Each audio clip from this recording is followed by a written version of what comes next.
नमस्कार। प्रांजल ज्ञान गंगा में आप सभी का स्वागत है। हम संक्षिप्त महाभारत का पाठ कर रहे हैं जिसमें कि कर्ण पर्व चल रहा है। कल हमने कथा में इंद्रादि देवताओं की प्रार्थना से ब्रह्मा जी और शिव जी का अर्जुन की विजय घोषित करना तथा कर्ण का शल्य और अर्जुन का श्री कृष्ण से वार्तालाप की कथा को पढ़ा था। आज हम कथा में अश्वत्थामा का दुर्योधन से संधि के लिए प्रस्ताव, दुर्योधन द्वारा उसकी अश्वकृति तथा कर्ण और अर्जुन के युद्ध में भीम और श्री कृष्ण का अर्जुन को उत्तेजित करने की कथा को पढ़ेंगे।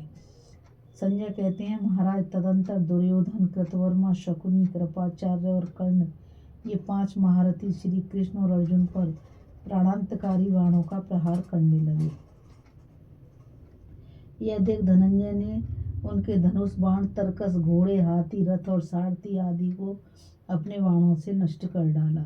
साथ ही उन शत्रुओं का मानमर्दन करके सूतपुत्र कर्ण को 12 बाणों का निशाना बनाया।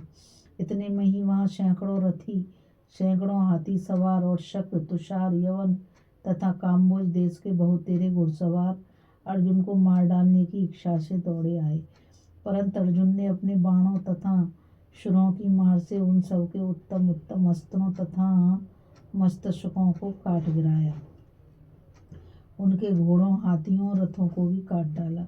यह देख आकाश में देवताओं की धुंधवी बज उठी। सभी अर्जुन को साधुवाद देने लगे। साथ ही वहां फूलों की वर्षा भी होने लगी। उस समय द्रोण कुमार अश्वत्थामा दुर्योधन के पास गया और उसका हाथ अपने हाथ में लेकर सांत्वना देता हुआ बोला, दुर्योधन, अब प्रसन्न होकर पांडवों से संधि कर लो। विरोध से कोई लाभ नहीं है। आपस के इस झगड़े को धिक्कार है। तुम्हारे गुरुदेव अस्त्र विद्या के महान पंडित थे, किंतु इस युद्ध में मारे गए। यही दशा भीष्म आदि महारथियों की भी हुई। मैं और मामा कृपाचार्य तो अवध हैं, इसलिए अब तक बचे हुए हैं। अतः अब तुम पांडवों से मिलकर चिरकाल तक राज्य शासन करो। मेरे मना करने से अर्जुन शांत हो जाएगा। श्री कृष्ण भी विरोध नहीं चाहते हैं। युधिष्ठिर तो सभी प्राणियों के हित में लगे ही रहते हैं, अतः वे भी मान लेंगे। बाकी रहे भीमसेन और नकुल सहदेव, सो ये भी धर्मराज के अधीन हैं। उनकी इच्छा के विरुद्ध कुछ नहीं करेंगे। तुम्हारे साथ पांडवों की संधि हो जाने पर सारी प्रजा का कल्याण होगा। फिर तुम्हारी अनुमति लेकर ये राजा लोग भी अपने अपने देश को लौट जाएं और समस्त सैनिकों को युद्ध से छुटकारा मिल जाए। राजन, यदि मेरी यह बात नहीं सुनोगे तो निश्चय ही शत्रुओं के हाथ से मारे जाओगे और उस समय तुम्हें बहुत पश्चाताप होगा। आज तुमने और सारे संसार ने यह देख लिया कि अकेले अर्जुन ने जो पराक्रम किया है उसे इंद्र, यमराज, वरुण और कुबेर भी नहीं कर सकते।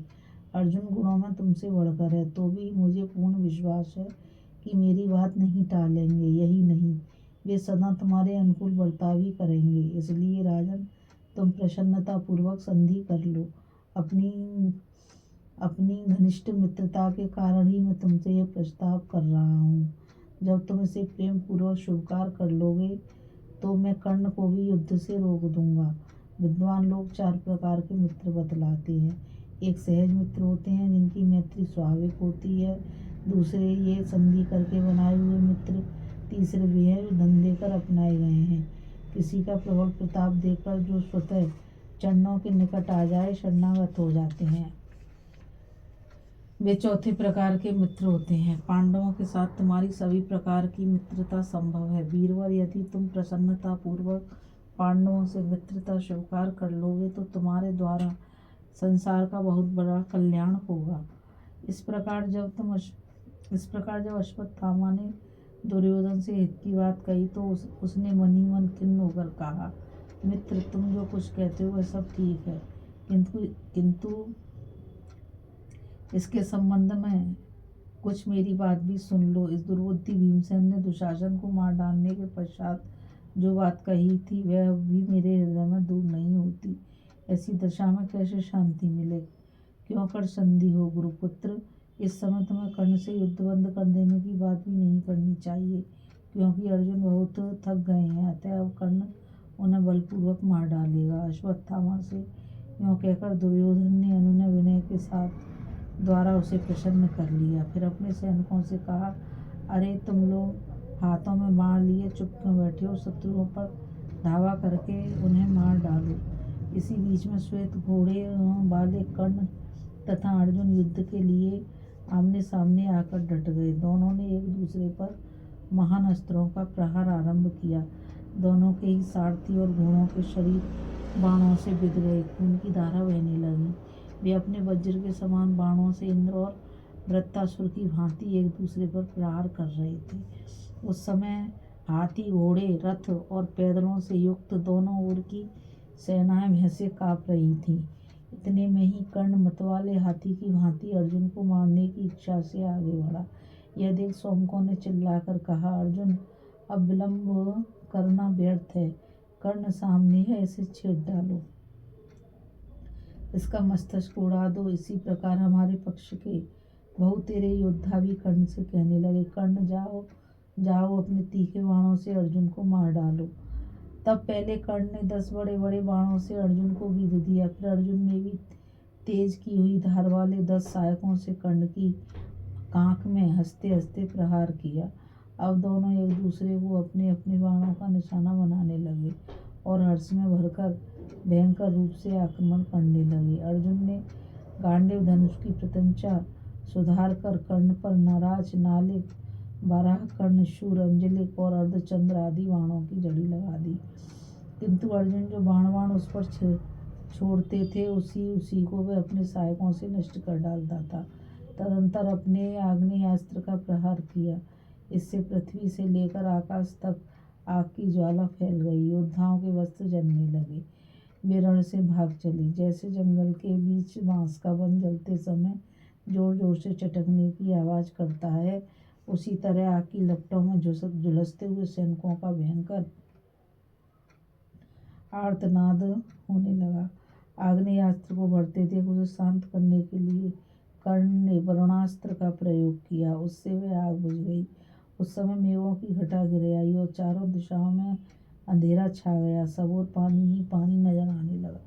तब अर्जुन ने वायुयास्त्र से कर्ण के छोड़े हुए वरुणास्त्र को शांत कर दिया। बादलों की वह घटा छिन्न भिन्न हो गई। तत्पश्चात उन्होंने गांडीव धनुष, उसकी प्रत्यंचा तथा बाणों को अभिमंत्रित करके अत्यंत प्रभावशाली इंद्रास्त्र वज्र को प्रकट किया। उससे शुक्र, अंजलिक, अर्धचंद्र, नालिक, नाराज और 12 कर्ण आदि तीखे अस्त्र हजारों की संख्या में छूटने लगे। उन अस्त्रों से कर्ण के सारे अंग, घोड़े, धनुष, दोनों पहिए और ध्वजाएं बिध गईं।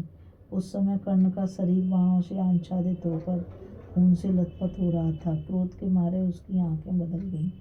अतः उसने भी समुद्र के समान गर्जना करने वाले भार्गवास्त्र को प्रकट किया और अर्जुन के महेंद्रास्त्र से प्रकट हुए बाणों के टुकड़े टुकड़े कर डाले। इस प्रकार अपने अस्त्र से शत्रु के अस्त्र को दबाकर कर्ण ने पांडव सेना के रथी, हाथी सवार और पैदलों का संहार आरंभ किया।